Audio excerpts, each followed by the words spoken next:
Taking a live look right now outside the Brooklyn Center Police Department, where hundreds of people are still gathered despite a curfew in place.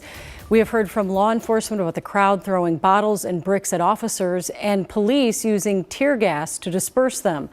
According to law enforcement, arrests have begun. This is all following the deadly shooting of a 20-year-old black man, Daunte Wright, yesterday by a Brooklyn Center police officer. This is a neighboring Dollar Tree where just 20 minutes ago we heard reports of a fire and we saw smoke pouring out of the windows as a big line of officers in riot gear started moving in.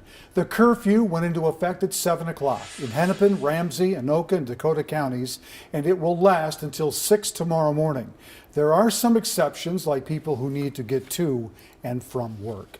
We have live team coverage tonight, including new information just the last few hours from the BCA on the officer who fired her weapon. Let's go to Lauren Lemanchak. She has that information. Lauren? Well, Randy, tonight the Minnesota BCA identified that officer as Kim Potter. Potter's been with the Brooklyn Center Police Department for 26 years. Now, as recently as 2019, she was serving as the police union president for that department. Potter has been honored in the past with the Medal of Merit for helping rescue people from a house fire.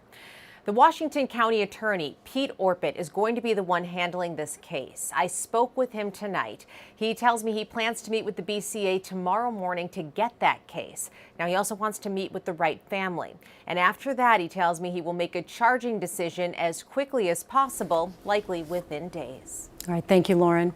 Our Heidi Wigdal has been with the crowd outside the Brooklyn Center Police Department for hours now, and we're going to go to her live to get an update on what the conditions are and how many people are still gathered there tonight. Heidi?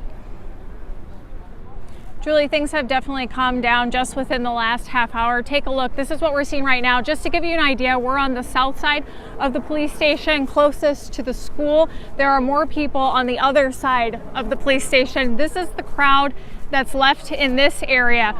Now, really what happened is the Brooklyn Center Mayor, Mike Elliott, he came out here around 9:30 and he told the crowd, he addressed the crowd, said he wanted to make sure justice is served, and he said he wanted the crowd to stay back so nobody gets hurt.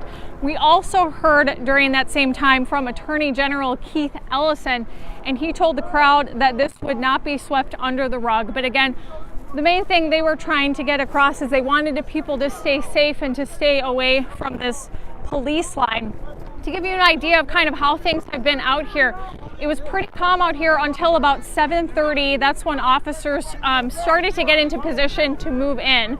At that point, that's when we started to see a more tense situation unfold outside here about a half hour after that curfew went into effect. For the most part, police had been staying behind the fencing at the station, but again, they started to move out around 7:30. Around 8:30 is when we started hearing those flashbangs and seeing tear gas being deployed. At that point, that's when most of the crowd started to disperse. Right now, we're watching this unfold. Oh. And Heidi, we've heard that arrests have begun. It doesn't sound like there have been a lot of them for sure, but we know that warnings were issued by the Minnesota Operation Safety Net saying we will begin arrests and then saying they had started arrests. We hope things stay calm there. We have our Devon Rahming also outside the police department. Thank you to Heidi for her report. We're going to keep our eye on that scene, and right now we're going to head to Devon Rahming for a little different vantage point there. Devon? Hey, Julie. Yeah, we are on the south side of the police station. I'm going to step out of the shot just so you can kind of get a better picture of what's happening out here. If you take a look just down the road here, you can see there are a line of police officers that have been standing ground out here really since about 6, 7 o'clock this evening, trying to keep the massive crowds that were out here earlier. Those crowds have since thinned out here. There are just about a handful of people that are still out here kind of taunting and going back and forth with police, but police aren't letting up.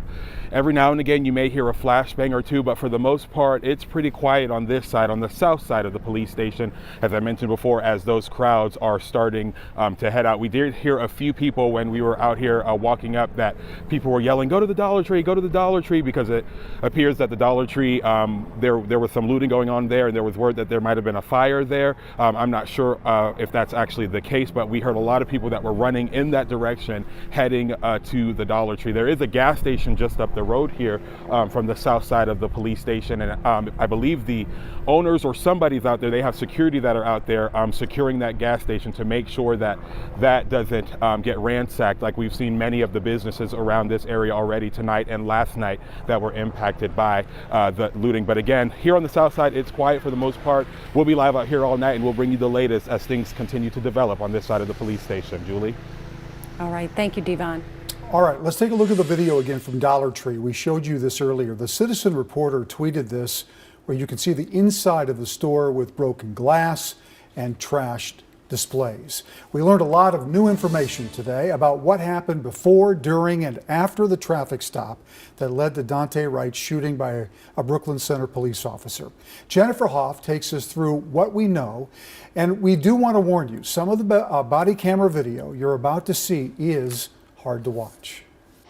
The Brooklyn Center police chief releasing unedited body cam video of the shooting that took Daunte Wright's life, a rare move this early in the investigation. It starts by showing several officers approaching Wright's vehicle, the chief saying he was pulled over Sunday afternoon around 2, originally for expired tabs. The chief also said he had something hanging from his rearview mirror. The officers then found out Wright had an outstanding warrant from April 2nd. Court documents reveal he didn't show up to court on charges related to carrying a pistol without a permit last month and fleeing police last year. And then, when they tried to arrest him, the chief says Wright gets back in the car. A struggle ensues. An officer yells taser protocol when one will be deployed. But instead, the chief says the officer accidentally grabs her handgun instead, shooting Wright once. The Hennepin County medical examiner says the 20-year-old died from a gunshot wound to the chest. Our calls for transparency and accountability. Let me be clear. We will get to the bottom of this. The Brooklyn Center mayor has since fired the city manager, and the city council voted to give his office control of the police department. The mayor saying he also supports relieving the officer of her duties. The chief of police only saying she is a senior member of the force who is now on administrative leave. This is what I'm here for. Okay? I'm the leader of this department.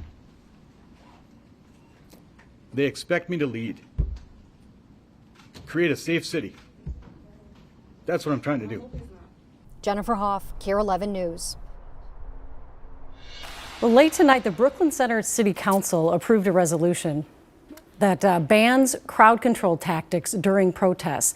That includes things like rubber bullets and tear gas, which were used tonight. Now, we don't know when that would go into effect, and again, it would just be for the Brooklyn Center Police Department. The council also recommended to the new acting city manager that the police chief and officer be fired immediately. A decision on that could come tomorrow.